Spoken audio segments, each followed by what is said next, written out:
Hi guys, looks like we are live. I keep saying that I am going to put in place some kind of a schedule for these so you know when to expect me showing up here and what I'm going to talk about, but it just seems to end up being when I have a topic that I feel inspired to come on and talk about. So I think that's how it's got to be for now. So I apologize for my lack of prior announcement ever of these, but they will go in my IGTV so you can watch them later if you missed it. But if you missed it, you're obviously not watching right now. Anyway, the topic today is something I want a tool or a method maybe that I want to offer you for when you get triggered. And let me first define what I mean by that, because I think that this can even be a term that's used like humorously, like, oh, are you feeling triggered right now? And it actually is a real psychological phenomenon. And it refers to when you experience emotions that are out of proportion to what's actually happening in the moment. And I'll give you an example. I'm going to tell you a story. But it could be, I don't know, just some little thing happens, relatively inconsequential thing happens that makes you feel angry or makes you feel sad or makes you feel hurt, abandoned, really any emotion, any negative emotion. But, there's a difference. So an example would be like if someone is 5 minutes late meeting you and all of a sudden you have this like huge anger and bottomless feeling of hurt, and you might realize it relates back to when one of your parents was repeatedly late when you were a kid and you didn't know where they were. You had no way for them to get in touch with you and you thought they forgot about you, right? It's really scary for a kid. So that's the concept that when you get triggered and experience these really big emotions, it's usually reminding you of something else, right? It's not about the present situation. It's reminding you of something else. And or it is an invitation to direct your attention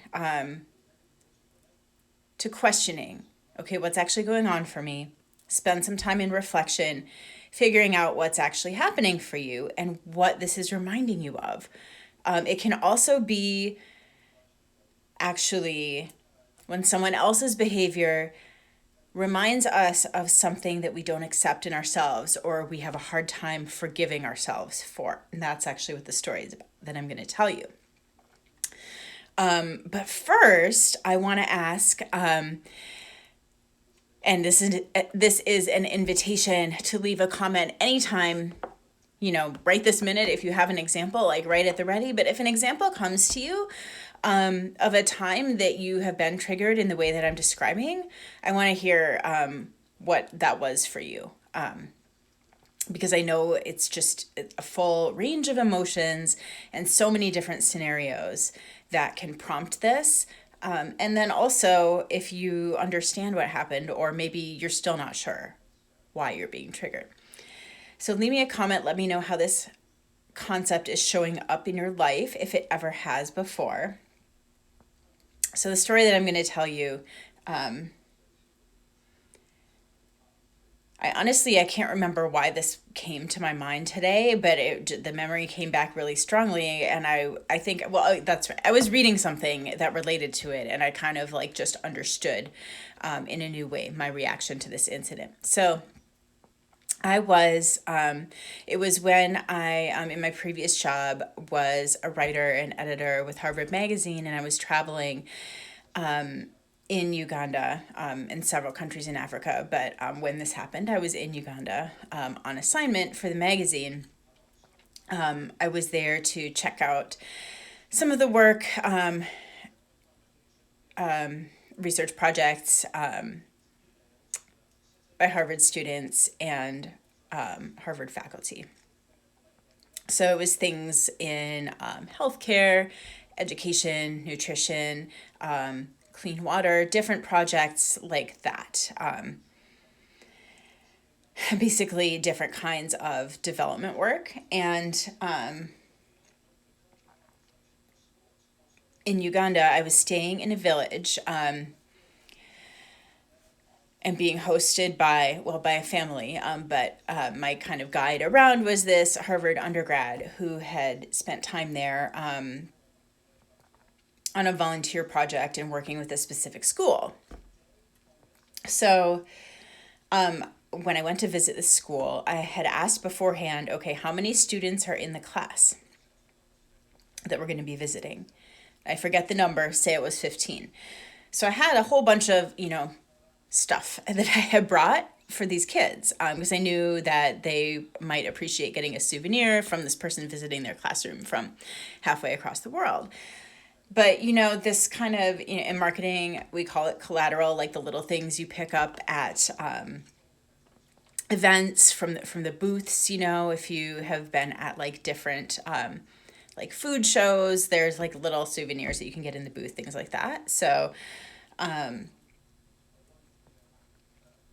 my point with this is I think a lot of us, especially like first world problem, there's like so much abundance, all of this collateral, we think of it as junk, right? Like those little trinkets you get at trade shows or I don't know if you've ever been to any kind of like fitness forum or any kind of like expo, you get a bag with a bunch of stuff in it and most of it usually ends up in the trash, right? So my point is that we don't typically appreciate these items. So although I was giving the kids a souvenir, I kind of wasn't thinking it was going to be a big deal to them. So that was an important piece of background.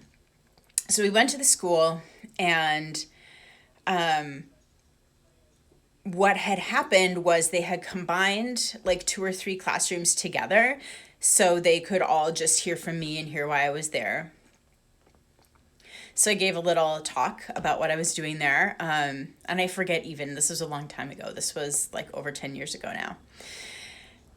But then there was like kind of like a recess play period for the kids. And I went up to the teacher and I said, I only have enough pens for this one class. Okay, so I did not have enough for all the kids that were there, only for like the one class that my host had told me we were going to be meeting. So I gave them to the teacher and I said, would you mind if you can just give these to your class like once they split up in the different rooms again, because I don't want the rest of the kids to know that I didn't have enough for everyone. I was just basically trying to keep it to like the one class I was initially supposed to visit. Well, I don't know if the teacher didn't understand. Like, I really don't know what happened. Maybe he didn't get that there weren't enough to go around. But he started right then and there just handing them out. And like the first 15 students got one. And then they were all in line and we just ran out. And the rest of the kids didn't get one.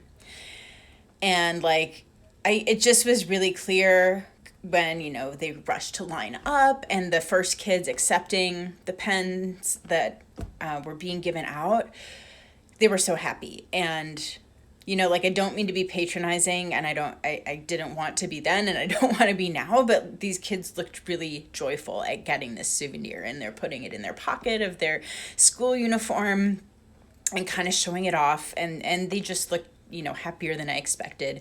And then I felt awful when it got to the end of the line and the pens ran out. And, I apologized. That was all I could do. I don't know what else I could have done in the moment. I think I did the best I could and kind of finished out the visit. But I remember I went back to the house where I was staying and I just lost it. I'm usually not that emotional of a person, but I was like sobbing so hard I couldn't stand up. I really, really was crushed. Just like I felt like such a terrible person. There was so much shame and I don't really know what more to say about it other than that it was really, really intense emotionally, like my sense of regret at not having handled that better, but also that like I really tried and it still just went horribly. I felt so bad for those kids, and just like the fact that, the ones who did get the pen were so excited about it, and like there was something so simple that I could have done, just bringing more pens, but I just didn't know. So, I mean, obviously this is a sad thing, right? Like there's some emotion that's involved with this, but I was thinking back today, because at the time I was like, okay, it's like, you understand that you're sad, that's natural, but why was it so intense? So I think there actually were a couple of lessons in that situation. And I'll tell you what those were, and then I'm going to circle back around and tell you why I think it's important to actually ask these questions and get to the bottom of it, of why you're being triggered. So that's the whole point of this video, is to give you this tool and help you understand why it's important, even though it's kind of painful, right? So like in this situation, in a situation like that, you have a choice. You can either take some time, put some attention into reflecting, or you can just kind of put it behind you. Distract yourself, go have a drink because you're feeling bad. There are healthy and less healthy coping mechanisms, but there are all kinds of different ways that we distract ourselves and don't let ourselves really sit with our feelings. So, in moments like that, you have a choice to like take the time you need, maybe do some journaling, maybe talk to someone about it, try to figure it out. Just take some quiet time, maybe meditate, just sit with your breath. And first of all, identify what you're feeling, and then try to ask why. Now, not all our emotions need to have a rational explanation, but if you ask, what is this reminding me of? When have I felt this way before? What are the voices in my head saying to me? At the time for me, it was like, you're inconsiderate, careless, things like that, which to me carries a lot of shame. So you get at those messages. What's your inner monologue saying to you, like your inner mean girl? And then, is it true? Those are the kinds of questions to ask.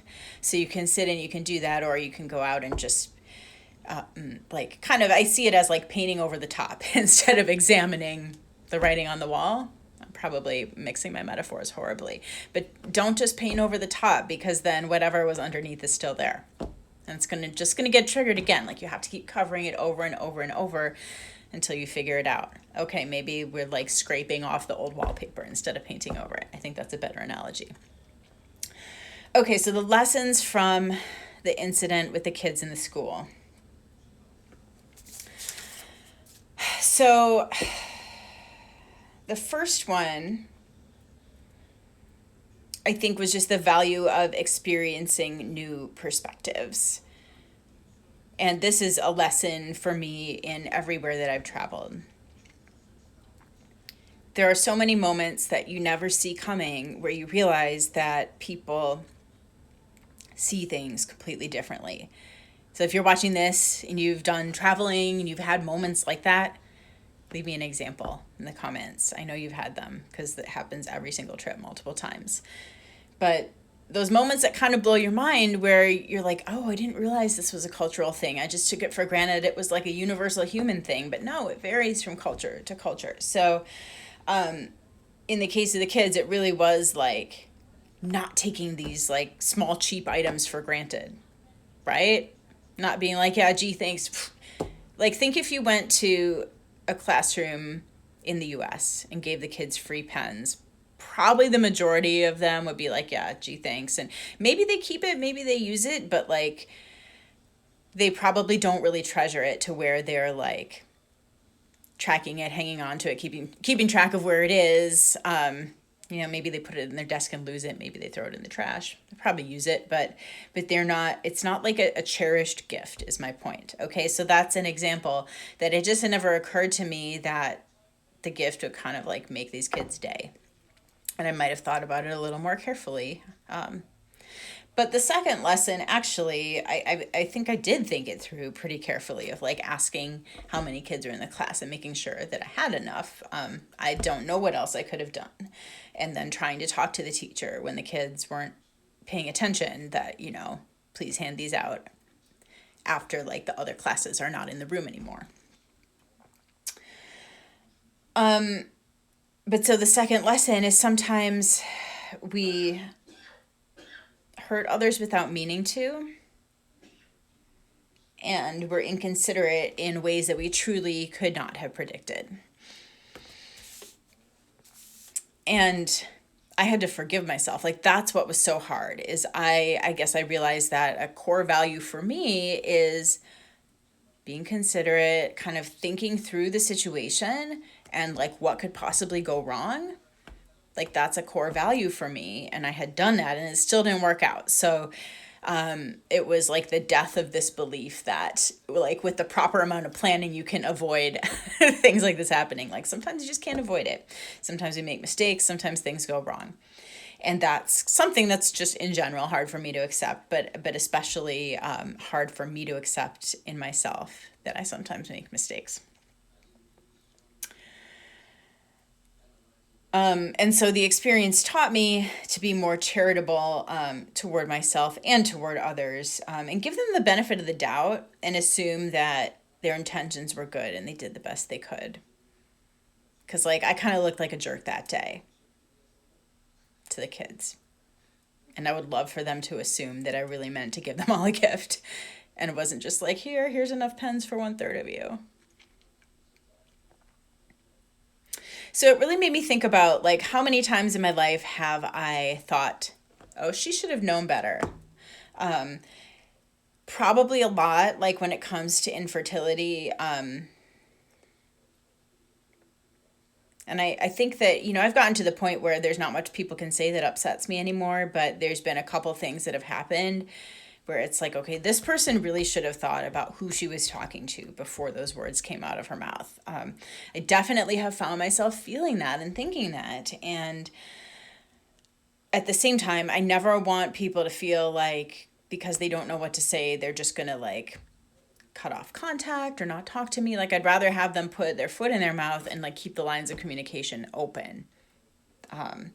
And so I don't want people to feel like they have to be perfect. I want them to feel like they can mess up as long as they're speaking from the heart. But so this has enabled me to forgive because I've realized that as much as I do try to be thoughtful and considerate, I still make mistakes. So the triggering, just to connect the dots, I want to really make sure it's clear. Let me know if it's clear. Is this all like pulling together? The triggering was happening because this is something that I am not comfortable with in myself, making mistakes. So I was feeling this really intense shame because I basically haven't accepted the fact that as much as I try to prepare, sometimes I make mistakes anyway. And I screw up. And so also it helped me realize when other people make mistakes, it doesn't mean that they're not trying, which is kind of always my assumption, or was in the past. That has been my assumption. So this experience was a doorway to forgiveness for me, but only when I paused to reflect on why it was triggering me so much. And the reason I am saying all of this, in addition to hoping that it will be helpful to you, my community, I also wanted to give you a sense of, when I say as a coach that I work with people on personal growth, it's themes like this that we work on together. So you can have a workout program or a nutrition program that like works really well for your body, but it's what happens on the inside that really determines even like if those plans are going to work for you, right? Like if you're working on long-term weight loss, it's not going to happen without a mindset transformation. But also just health in general. What's happening in here is really, really, really important. Okay, it doesn't matter how healthy you eat if your thoughts are super negative, if you're really stuck in shame and guilt and fear a lot of the time. You gotta do the inner work. And that is, I'm passionate about fitness and nutrition, but I think the inner work is the missing piece for a lot of people. And that's why that is really the foundation for me personally and of the work that I do. And so the reason that this whole idea came up, I was reading this morning, and you probably see me posting the pictures in my Instagram stories, but the book is called Spirit Junkie by Gabrielle Bernstein. And the book is all about tapping into your connection to spirit or to a higher power, whatever you want to call it. So the way I see it, these moments of being triggered are connecting into spirit. Like that's spirit trying to get a message through to us. Now, I want to know, do you feel that you're connected to spirit, connected to your higher power, and where do you experience that connection? Leave me a comment and let me know, because, this is why spirituality in my mind is not the same as religion. I have felt connected to a higher power in church, but sometimes also very disconnected, with the message that sometimes comes across that we can't trust ourselves and we have to look to an authority outside of us to tell us what's right and wrong. I believe we know we have that, in our heart, that sense of right and wrong. And that's, we all are children of God, and that's God in us, is spirit, intuition. And those moments of getting triggered are like an invitation to healing and to connect to our purpose. That's my opinion anyway. If you have a different view, debate me, because actually I love to talk about that kind of stuff.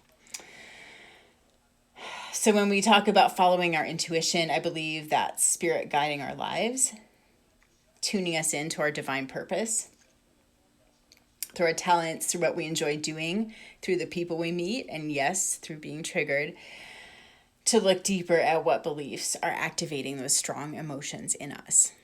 And if you're just joining now, go back to the beginning after this is done. It's going to be up in my live for 24 hours, then it'll be on IGTV, probably YouTube too.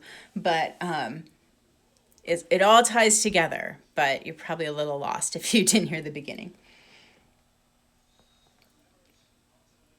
So as I was saying, this is actually what I care the most about as a coach, but it's kind of hard to sum up in your bio. I do help people with fitness and nutrition, but it just relates to all of it. So intuitive eating, right? Learning to listen to your body and what your body truly wants and needs. That's actually a spiritual practice, in my opinion. Finding a method of movement that feels good. Exercise is not about punishment. It's not about burning off the calories we ate. It's about the joy of using our bodies that we've been given in this very short lifetime. So if you're exercising and you hate it, don't let another day go by that way. Find a way of moving that you really love and that feels good and that connects you to that just joyful life force. Anyway, I intended for this to be a short little live about what that means when you get triggered and what to do when we find ourselves getting triggered. Just don't be afraid to follow that thread, because it actually leads to so much learning. The impulse is, whoa, these emotions are strong. I don't want to deal with this right now. I'm going to go do something else. But if you take a few minutes to really lean in, feel the feelings, ask what they're about, you can learn so much. And it's really a source of powerful healing. So I guess this turned into a little bit more of an explanation of kind of, what you'll find in our community and like my coaching philosophy in general. But that's probably a good thing anyway, because I don't think it's always clear what a coach brings and what you get when you work with me, other than access to a video library and a nutrition plan. So this is the kind of themes that we focus on in our boot camp groups in our community. And if you're interested in learning more about that, there's always more information in my bio if you want to check it out. But yeah, if this tip was helpful for you, I don't know if you can really call it a tip. If this method is helpful for you, this approach, leave me a comment or come back and let me know if you're using it over the next few days, few weeks. Let me know how you used it. I would love to hear. All right, I'll see you later.